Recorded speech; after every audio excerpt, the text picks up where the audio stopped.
So waiting for Deepak bhai to connect and फिर हम will go live with Deepak bhai. Thank you Deepak bhai. Really sorry, थोड़ा सा network issue हो गया. Welcome. हाँ मुझे लग रहा था ठीक है वो.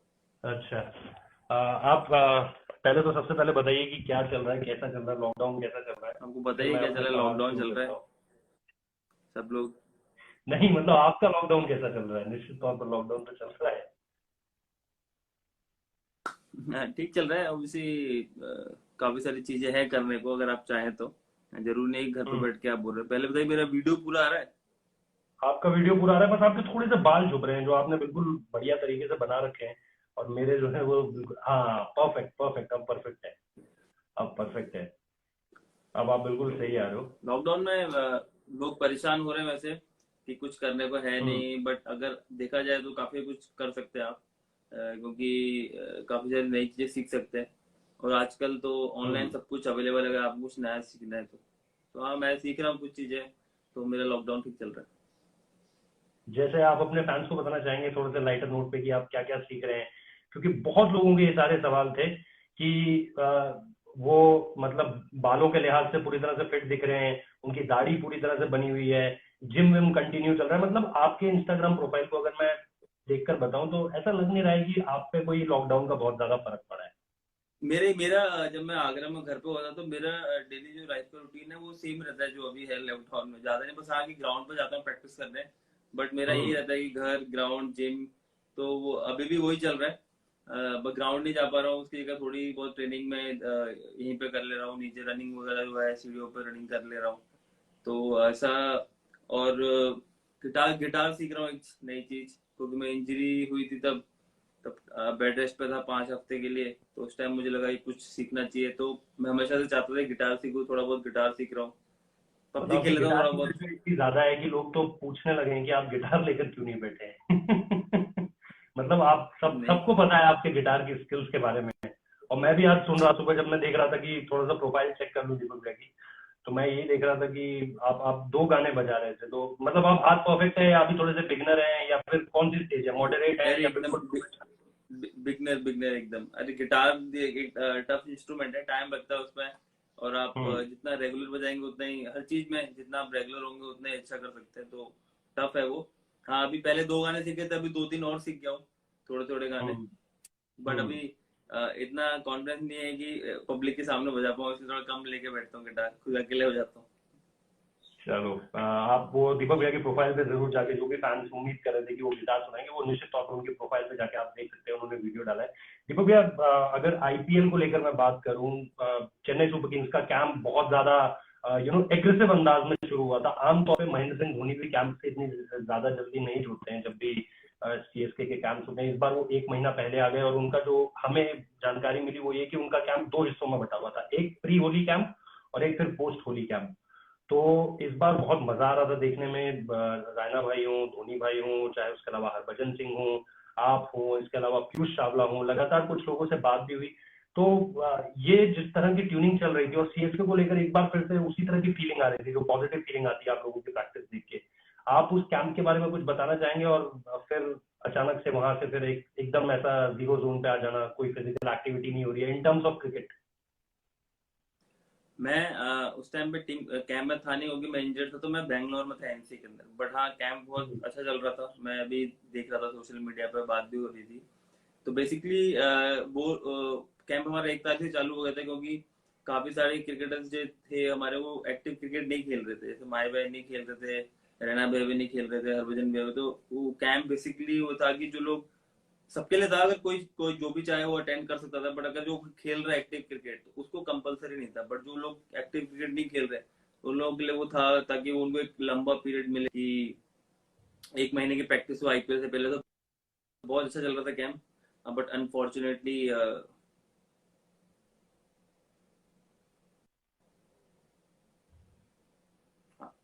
तो हाँ वो अनफॉर्चुनेटली वो कैंप बंद होना पड़ा, क्योंकि कंडीशन बहुत खराब हो गई थी.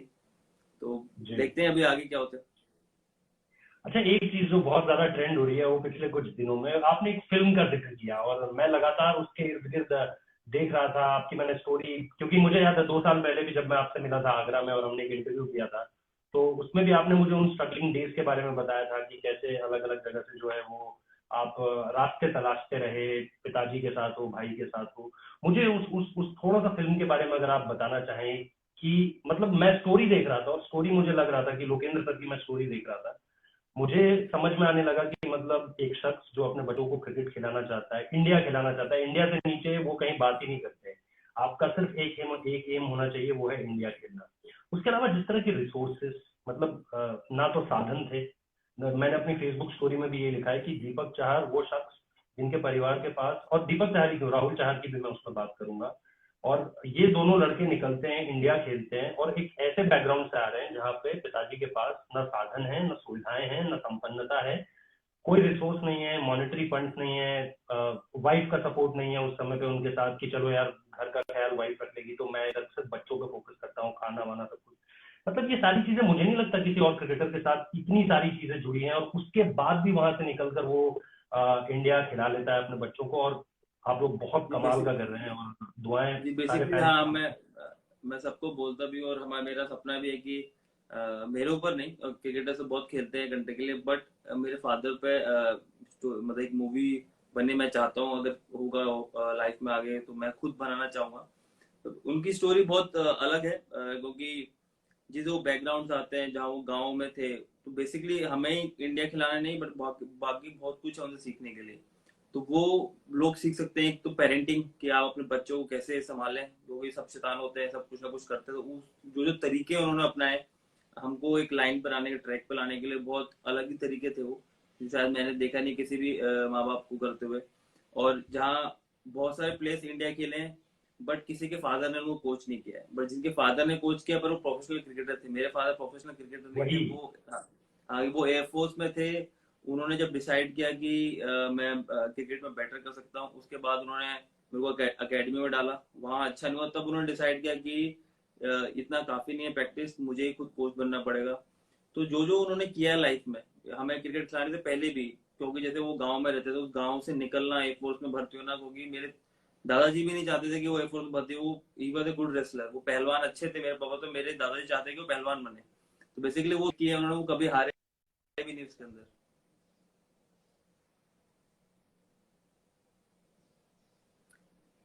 अच्छा, एक चीज जो आपने बात करी और उस पर मैं भी तो वो छेड़ना जब चाहता हूँ थोड़ा सा जब वो कि रेसलर, एक तो होता है कि जब यार, जी जी जी जी जी, थोड़ा सा फ्रीज हो गया था आई थिंक। तो हाँ, वो कि वो जब गांव में थे, रेसलर थे, तो वो ऐसे बहुत अच्छे रेसलर थे, ताकि वो कभी 200 फाइट में कभी हारे भी नहीं।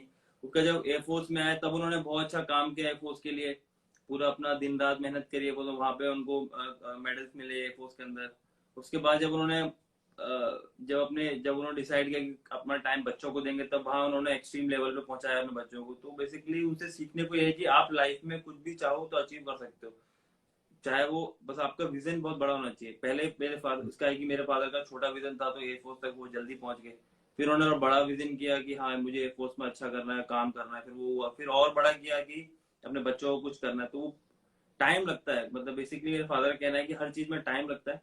अगर आप पूरा टाइम दो उस चीज को, तो आप कुछ भी अचीव कर सकते लाइफ में। तो मेरे फादर ने जो किया है, उनकी स्टोरी बहुत अलग है, और मैं चाहूंगा कि दुनिया के सामने आए, क्योंकि उससे सीखने को बहुत कुछ मिलता है।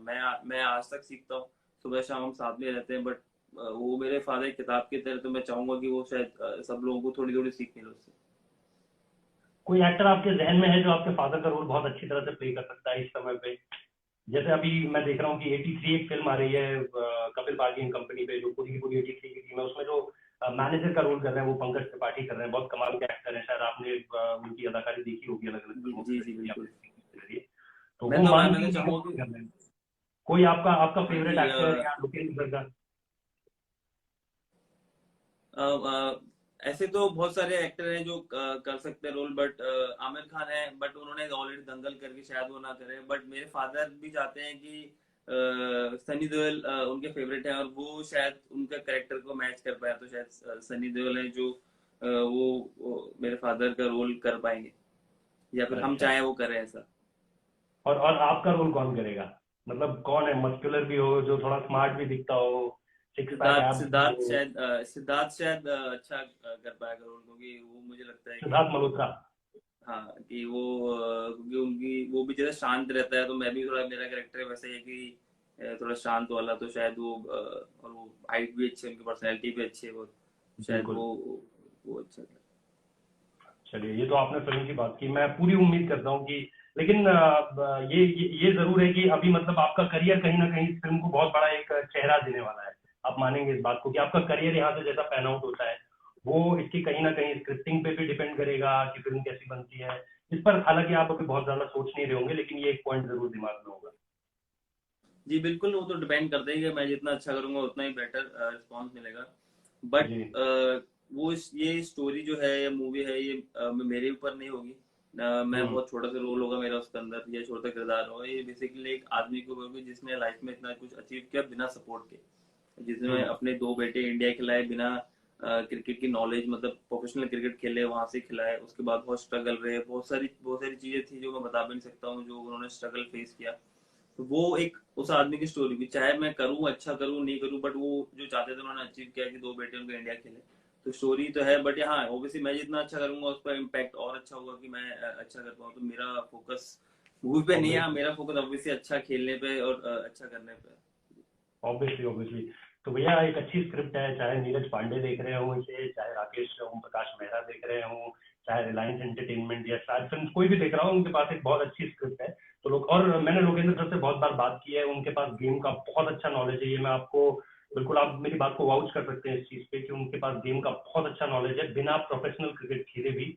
और कमाल का रहने वाला है ये सब। लेकिन दीपक भैया, क्रिकेट पर आए अगर हम, तो आपके लिए साल कमाल का रहा, लेकिन वही है कि आपके करियर के साथ ये जुड़ा हुआ रहा है कि जब जब आप बहुत अच्छा कर रहे होते हैं, तब तब आपको एक इंजरी हो जाती है क्रंच मोमेंट पे। बिल्कुल, मतलब मुझे सैयद मुश्ताक ट्रॉफी भी याद है जहां पर आपको इंजरी हो गई थी, और आप उस वक्त भी अच्छा कर रहे थे। मुझे फिर ये वाला, अब जब आपने हैट्रिक ले ली और हर किसी की जुबान पे दीपक चाहर का नाम था, अचानक फिर उस समय पे इंजरी हो जाती है। ये मतलब थोड़ा सा अनलकी मानते हैं आप इस चीज को अपने करियर के लिहाज से, जब जब आपको जी एक बिल्कुल। मतलब।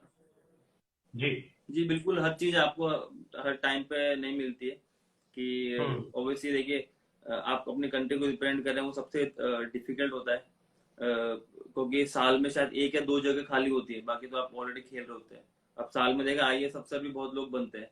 तो इंडिया को रिप्रेजेंट करना क्रिकेट में वो बहुत डिफिकल्ट टास्क में से है। अगर आप वो अचीव कर रहे हैं तो ऑब्वियसली आपके साथ भगवान है, मतलब आपको देख रहा है, आपको मिला है, लक है आपके साथ, अभी आप खेल रहे हैं।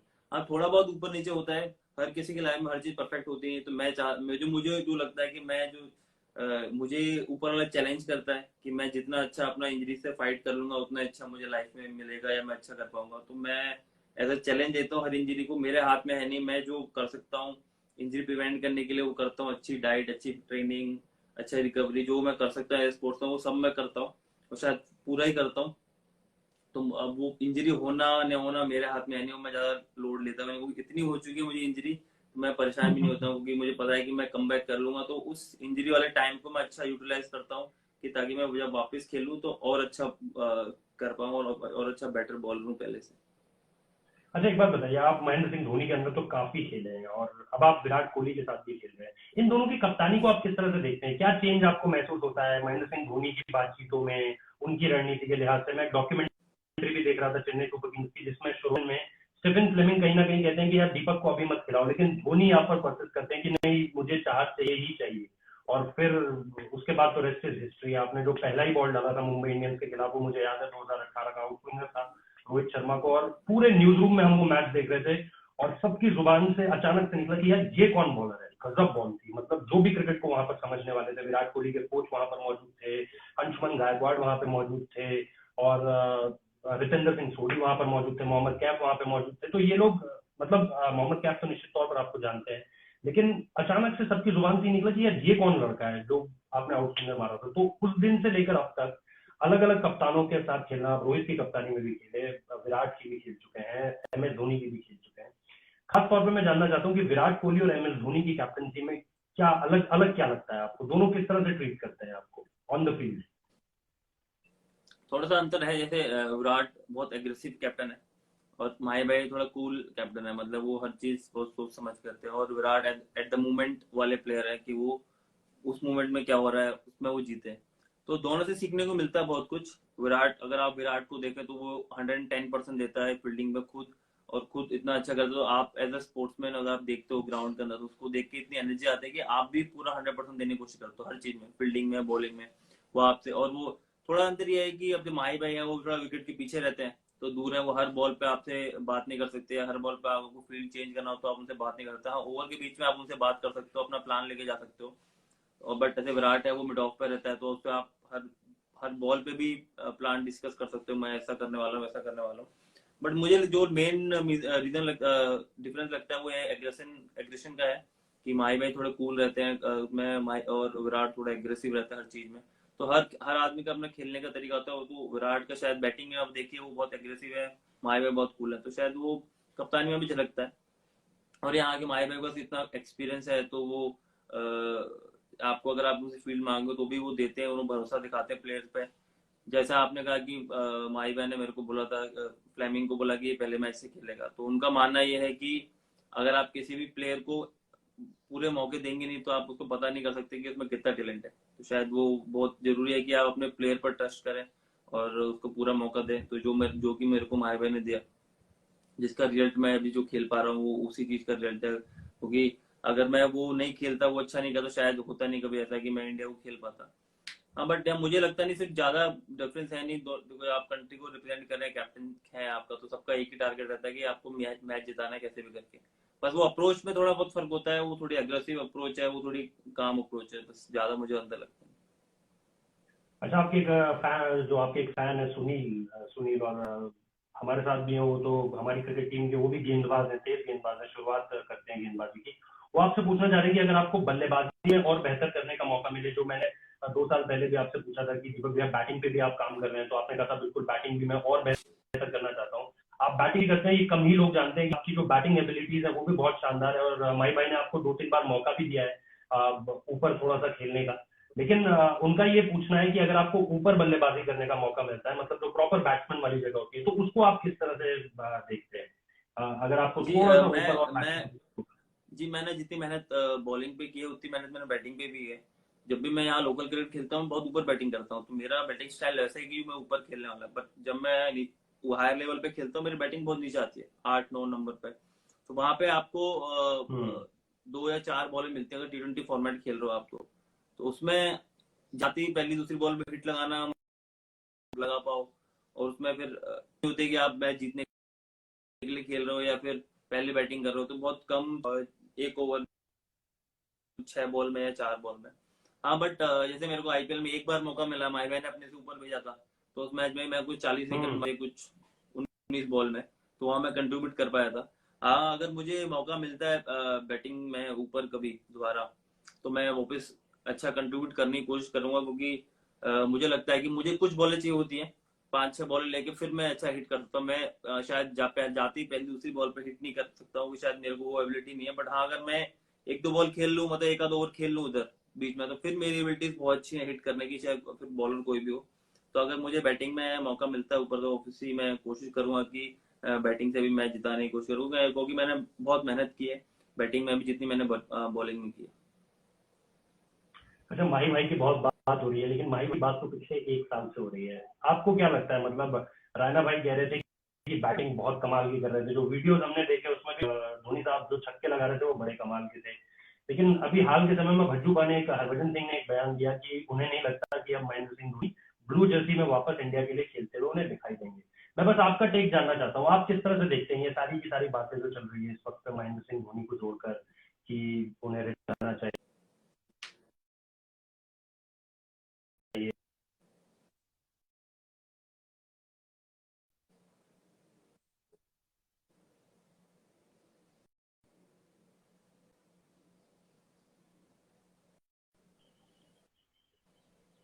दीपक भी आवाज आ रही ऑब्वियसली है आपको? देखिए, जैसे जैसे कि आप भी, जैसे आप फैन है, बाकी लोग फैन है, मैं भी माही भाई का बहुत बड़ा फैन हूँ। मैं खुद चाहूंगा कि माही भाई खेले, और मैं चाहूंगा कि दोबारा मुझे उनके साथ नीली जर्सी में खेलने का मौका मिले। और मैं बहुत लकी था कि मेरा वनडे का डेब्यू उनकी कप्तानी में हुआ, जब वो कप्तानी छोड़ चुके थे उसके बावजूद वो एक मैच में कप्तानी करी उन्होंने और उसमें मेरा डेब्यू हुआ, तो मैं बहुत लकी मानता हूँ अपने आप को। अब खेलना न खेलना वो उनके हाथ में है, मुझे मुझे लगता है कि, बट मुझे जैसा वो खेल रहे हैं, जैसी उनकी फिटनेस है, वो चाहे तो खेल सकते हैं। अगर वो और एक साल और अपना अगर T20 वर्ल्ड कप देखा जाए तो 5-6 महीने के बाद अगर थोड़ा फिटनेस करके वो अगर आईपीएल होता है, फॉर्चुनेटली अगर सितंबर अक्टूबर में एक है विंडो जहाँ पे आईपीएल हो सकता है, अगर वहाँ आईपीएल होता है अच्छा करते हैं तो मुझे लगता है खेल सकते हैं। बाकी उनके हाथ में होगा, वो चाहे या ना चाहे, वो उनकी उनके ऊपर है। मैं but as a personal point of view से मैं ये चाहूंगा कि वो खेले बिल्कुल, क्योंकि मैं बहुत बड़ा फैन हूँ उनका और मैं चाहूंगा कि उनको खेलते हुए देखूं दोबारा एक बार नीली जर्सी में। और जब वो लास्ट मैच खेले इंडिया के लिए, मैं उस मैच में खेलूं, ये मैं चाहूंगा बिल्कुल कि मैं भी खेलूं उस मैच जब वो लास्ट मैच इंडिया के लिए खेल रहे हो। मेरे लिए बहुत ऑब्वियसली मेमोरेबल रहेगा। बहुत बड़ा मूवमेंट रहेगा सच में, और तमाम उनके फैंस के लिए भी, हर किसी के लिए, क्योंकि उन्होंने इतना कुछ दिया है टीम को। अच्छा, एक दो सवाल ये भी है कि बीते एक साल में इंडियन, अगर आप पूरी टीम में, तो फिटनेस को लेकर थोड़े से इश्यूज रहे हैं। आपको इंजरी हुई, ईशांत शर्मा को इंजरी हुई, हार्दिक पांड्या को इंजरी, जसप्रीत बुमराह का नाम उसमें था, रोहित शर्मा का नाम है, रिद्धिमान साहा का नाम है। आपको लग रहा है क्रिकेट बहुत ज्यादा हो रही है? आप किस तरह से देखते हैं इसे? आप क्रिकेट सारी की सारी खेलना चाहते हैं, जिसमें कि थोड़ा सा पिक एंड चूज किया जाए, थोड़ा सा इस शेड्यूल को थोड़ा इतना टाइट ना रहे शेड्यूल जितना कि इस वक्त पे है? देखिए, मैं इंटरनेशनल क्रिकेट का अगर आप देखें तो मुझे लगता है कि हाँ फिर भी सर्वाइव कर सकते हो, क्योंकि वहाँ पे आपको टाइम मिलता है, रिकवरी अच्छी होती है वहाँ पे। बट जैसे मैं इंजर्ड हुआ, मैं सारे फॉर्मेट खेल रहा था, मैं रणजी ट्रॉफी भी खेल रहा था, मैं आईपीएल भी खेल रहा था, मैं इंडिया ए भी खेल रहा था, इंडियन टीम भी खेल रहा था। तो ये सब हम्म। नहीं खेल सकते आप, ये सब कुछ नहीं खेल सकते हो। हाँ, अगर आप इंडियन टीम में हो सिर्फ, और आप अगर सिर्फ एक ही फॉर्मेट खेल रहे हो, या व्हाइट बॉल क्रिकेट या रेड बॉल क्रिकेट, तो इजी है। अगर आप दोनों खेल रहे हो, रेड इंडियन क्रिकेट में भी रेड भी व्हाइट भी, तो डिफिकल्ट होता है। हाँ, थोड़ा सा होना चाहिए। बट देखिए, मैं मेरा कहना है कि जब आप आउटडोर स्पोर्ट्स खेलते हैं तो इंजरी के चांसेस बहुत होते हैं, ऐसा ही नहीं कि सिर्फ क्रिकेट में।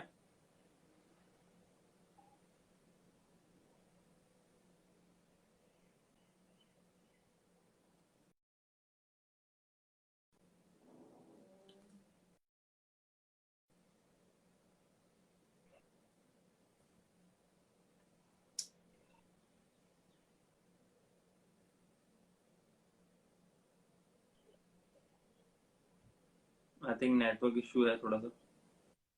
नहीं, अब ठीक है दीपक भैया। हाँ, अच्छा, स्पोर्ट्स खेलते हैं इंजरी होती है। हाँ, कभी पीरियड होगा कि आपके कुछ प्लेयर एक साथ इंजर्ड हो जाएंगे, कभी होगा कि कोई प्लेयर इंजर्ड नहीं हो रहा। तो अगर आप देखें बाकी स्पोर्ट्स में भी, आउटडोर जितने भी स्पोर्ट्स में प्लेयर्स इंजर्ड होते ही हैं। तो अभी लगातार कोई, अभी तो पिछले 5 साल में जो प्लेयर्स इतना फिटनेस पे ध्यान दे रहे, शायद पहले इतना नहीं देते थे, अभी तो बहुत ज्यादा फिटनेस पे ध्यान दिया जा रहा है, रिकवरी पे, फिटनेस पे बहुत ज्यादा ध्यान दिया जा रहा है। आप देखें तो पिछले टाइम में भी ऐसे हर किसी को सारे फॉर्मेट नहीं खिलाए जा रहे। बुमराह को भी रेस्ट दिया जा रहा है, बहुत मैचेस में रेस्ट दिया गया कि सारे सारे फॉर्मेट नहीं खिला रहे उसको। तो वो सोच रहे, सेलेक्टर भी सोच रहे टीम। बट हाँ, कभी होता है अनफॉर्चुनेटली प्लेयर्स इंजर्ड हो जाते हैं। अभी ये शायद मैं कहूंगा कोइंसिडेंस है कि एक साथ इतने सारे प्लेयर इंजर्ड हो गए, और क्योंकि सब अपना ध्यान रखते हैं, और प्लेयर सेलेक्टर भी ध्यान दे रहे हैं कि सबके सारे प्लेयर्स को बहुत सारी सीधे एक साथ नहीं खिलाई जाए।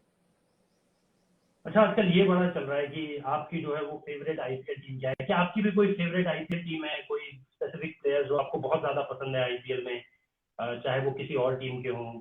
कुछ आपकी भी कोई फेवरेट टीम है? हर कोई बता रहा है कि ये मेरी फेवरेट आईपीएल टीम होनी चाहिए, मतलब मैं अलग हमेशा अलग। से कहता हूँ कि मैं हमेशा से कहता था मुझे सीएसके के लिए खेलना था। और मैं जब मैं आईपीएल देखता था, जब मेरा बहुत खराब दौर था, मैं बहुत कम देखता था आईपीएल, क्योंकि उस टाइम में मैं जिम में मेहनत कर रहा होता था जब मैं।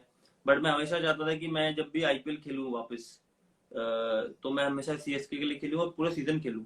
क्योंकि जब आप पूरा सीजन खेलो तभी आप अपनी सारी एबिलिटीज दिखा सकते हो। एक दो मैच में हो सकता है कि आपको किसी में खराब हो जाए, किसी में अच्छा हो जाए, बट आप 14 मैच खेलते हो जब आईपीएल के, तब आप अपनी सारी एबिलिटीज दिखा सकते हो।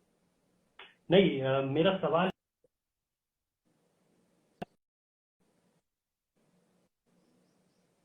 कि से आपकी जो फेवरेट आईपीएल टीम बनेगी? सीएसके।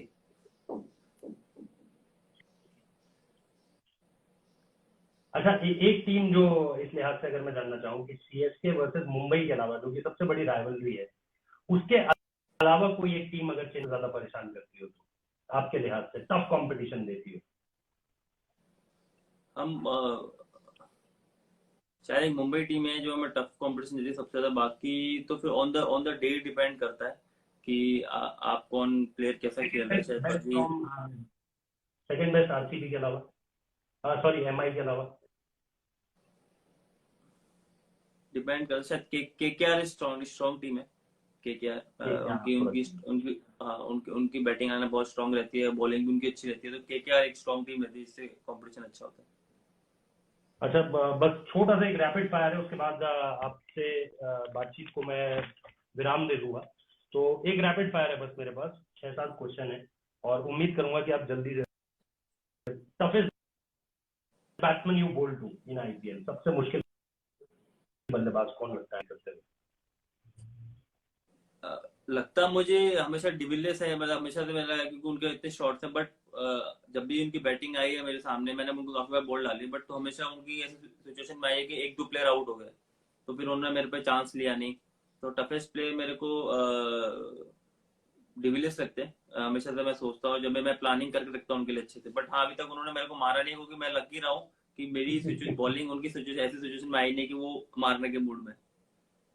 ये सही बात है, ऐसी सिचुएशन से बचना चाहिए। अच्छा, इस वक्त का जो बॉलर जो करंटली खेल रहा हो दुनिया में कहीं भी और आपको बहुत इंस्पायर करता हो कि यार ये भी एक गेंदबाज है जो बहुत अच्छा है, कोई भी हो सकता है, स्टार्क इंडियन या फॉरनर? मिचेल स्टार्क है स्टार्क। या क्योंकि वो जिस पेस पे बॉल करता है और जितनी उसकी जो एक्यूरेसी है यॉर्कर बॉल पे, आगे वाला बॉल पे, अगर वो बॉल मेरे पास हो तो वैसे मैं बहुत खुशनसीब समझूंगा कि मैं 150-60 की बॉल एकदम यॉर्कर फेंक पा रहा हूँ, स्विंग करा पा रहा हूँ। तो शायद देखें तो मैं अगर बैटिंग कर रहा हूँ तो मैं बचूंगा उस बॉलर से बच खेलने को कि भाई मेरे को बॉलिंग ना आए उस बॉलर की। तो शायद स्टार्क है जो अभी सबसे अच्छा कर रहा है फास्ट बॉल। अच्छा, आपका सबसे बेस्ट मोमेंट क्या है आईपीएल में? आईपीएल में अब आपका आईपीएल में बेस्ट मोमेंट 2018 तो दुनिया को पता है, जो 2018 में खिताब जीते थे, उसके अलावा कोई एक ऐसा मोमेंट जो आप बहुत जिस दिन आपको लगा हो यार आज बहुत सुकून मिला मैदान से आते हुए?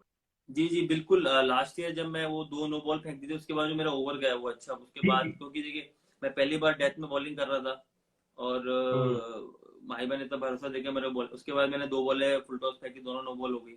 और जो मुझे लगा हम्म। था कि 2 बॉल नो बॉल के बाद आप बॉलिंग कर नहीं सकते, वो मुझे बाद में पता चला कि जब आप अगर बॉल डेडली नहीं है, तेज नहीं है और बॉडी से दूर है, तो फिर आपको एक मौका मिल सकता है। तो मेरे को वो ओवर मिला और मैंने वो अच्छा किया, वहां से फिर लोग मैच जीते। तो वो ओवर मेरे लिए बहुत इंपॉर्टेंट ओवर था, क्योंकि उस कोई बॉलर पहली बार बॉलिंग कर रहा है डेथ में, उसकी 2 बॉल नो बॉल चले जाए, 7 रन दे दे, उस आदमी को उस बॉलर को हो नहीं सकता।